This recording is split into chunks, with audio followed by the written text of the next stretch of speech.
ये कब कहती हूँ कि तुम मेरे गले का हार हो जाओ, वहीं से लौट जाना तुम जहां बेजार हो जाओ। मुलाकातों में वक्फा इसलिए होना ज़रूरी है कि तुम एक दिन जुदाई के लिए तैयार हो जाओ। बहुत जल्द समझ में आने लगते हो ज़माने को, बहुत आसान हो, थोड़े बहुत दुश्वार हो जाओ। बला की धूप से आई हूँ, मेरा हाल तो देखो। बस ऐसा करो कि तुम अब साया दीवार हो जाओ।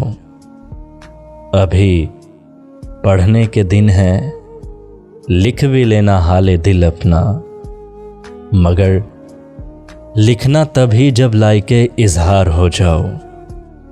वहीं से लौट जाना तुम जहां बेजार हो जाओ।